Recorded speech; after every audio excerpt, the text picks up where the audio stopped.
दोस्तों, क्या हो यदि हमें मापन की सही जानकारी न हो? आखिर किसी भी वस्तु को मापना इतना आवश्यक क्यों होता है? प्राचीन समय में लोग किसी भी वस्तु को किस प्रकार मापा करते थे? और क्या वास्तव में मापन हमारे डेली लाइफ को इतना ज्यादा इफेक्ट करता है? तो तैयार हो जाइए इन सभी सवालों के जवाब पाने के लिए। Hello viewers, welcome to physics channel, let's enlighten the world.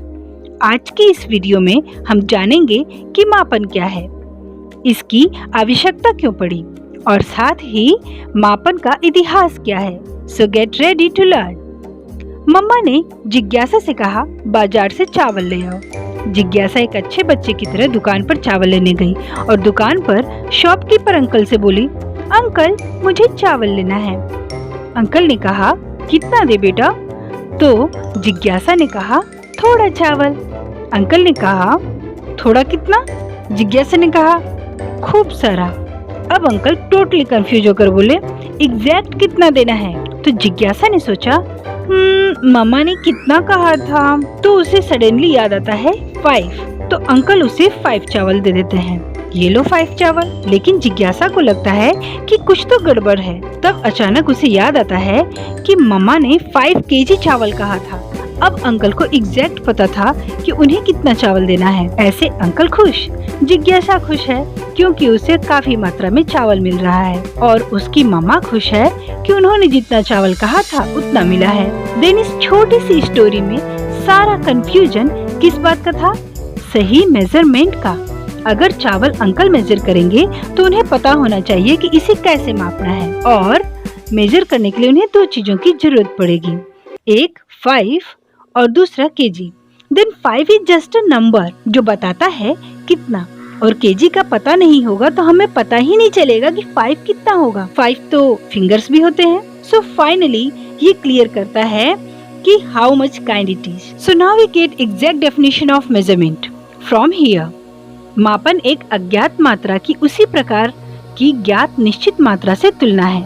किसी मात्रा को मापने पर जो मान यानी कि वैल्यू प्राप्त होती है उसे उसका परिमाण कहते हैं। किसी मात्रा के परिमाण को उसकी इकाइयों में संख्याओं के रूप में व्यक्त किया जाता है। आइए सिंपल लैंग्वेज में समझते हैं। जिन राशियों को प्रत्यक्ष रूप से मापकर संख्या में व्यक्त किया जा सकता है उन्हें भौतिक राशि कहते हैं। एग्जाम्पल, लंबाई, क्षेत्रफल, आयतन, द्रव्यमान, समय एक्सेट्रा। मात्रक। भौतिक राशि के मापन के लिए उसी राशि के एक निश्चित परिमाण को मानक मतलब स्टैंडर्ड चुन लिया जाता है। इस मानक को ही उस राशि का मात्रक मतलब कि यूनिट कहते हैं। किसी भी भौतिक राशि की माप को व्यक्त करने के लिए 2 बातों की आवश्यकता होती है, पहला मात्रक और दूसरा संख्यात्मक मान। मात्रक इसे यू से डिनोट करते हैं जिसमें उस भौतिक राशि की माप को व्यक्त किया जाता है, जैसे किलोग्राम, लीटर, सेकेंड, etc। और संख्यात्मक मान को n से डिनोट करते हैं जो यह बताता है कि वह मात्रक उस भौतिक राशि में कितनी बार शामिल है, जैसे 1, 2, 3, 4 एंड सो ऑन।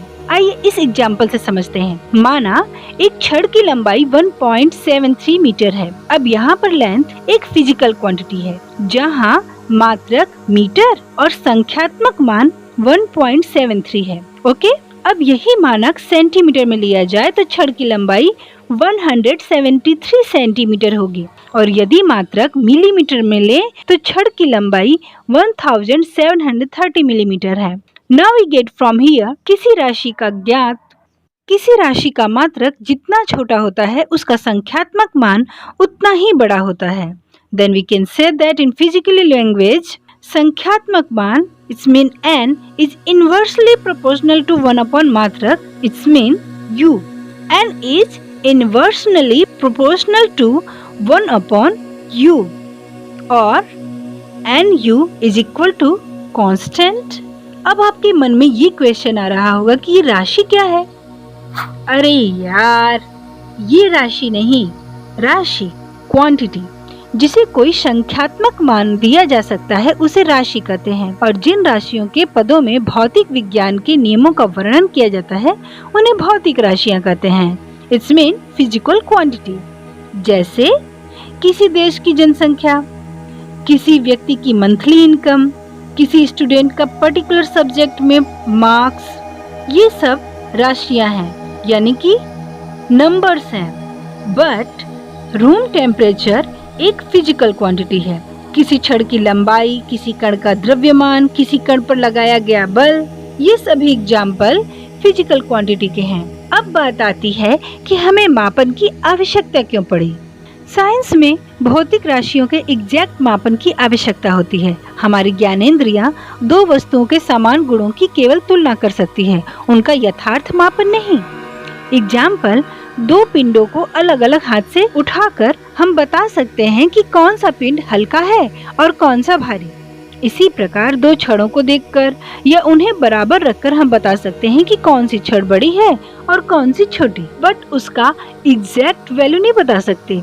जैसे कि पिंड का एग्जैक्ट वेट क्या है और छड़ों का एग्जैक्ट लेंथ क्या है। कभी कभी हमारी ज्ञानेंद्रियों द्वारा प्राप्त जानकारी गलत भी होती है।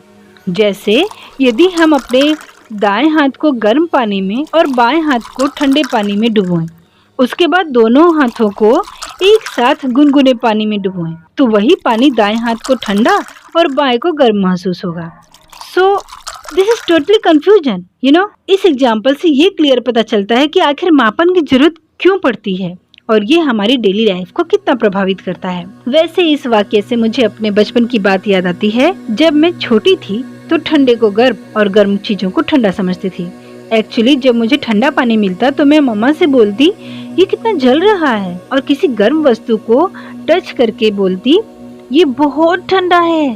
खैर कोई नहीं, ये तो बात पुरानी है। अब मुझे लगता है कि आपको एटलीस्ट ये तो समझ में आ गया होगा कि मापन हमारे लिए कितना आवश्यक है। अब जानते हैं कि प्राचीन समय में लोग किसी भी वस्तु को कैसे मापा करते थे। प्राचीन काल से ही मनुष्य ने मापन के लिए अलग अलग मात्रक निर्धारित किए थे। मिस्र में लंबाई मापने के लिए हाथ, 1 क्यूबिट और हैंड स्पेन का उपयोग किया जाता था। रोमवासी अपने पग या कदमों से लंबाई नापते थे। इसी प्रकार संसार के विभिन्न भागों में लोग लंबाई के मात्रक के रूप में फुट का उपयोग करते थे। 3 फुट 1 गज के बराबर होता था। 1 गज कपड़ा लोग बाह के एक सिरे से अपने ठोड़ी तक मापते थे। इस प्रकार एक निश्चित दूरी की लंबाई या माप विभिन्न स्थानों पर तथा विभिन्न व्यक्तियों द्वारा अलग अलग मापी जाती थी, परंतु यह माप की सही मानक नहीं था। कभी कभी किसी को इस सिस्टम से बहुत ज्यादा मुनाफा होता था या तो फिर बहुत ज्यादा घाटा होता था।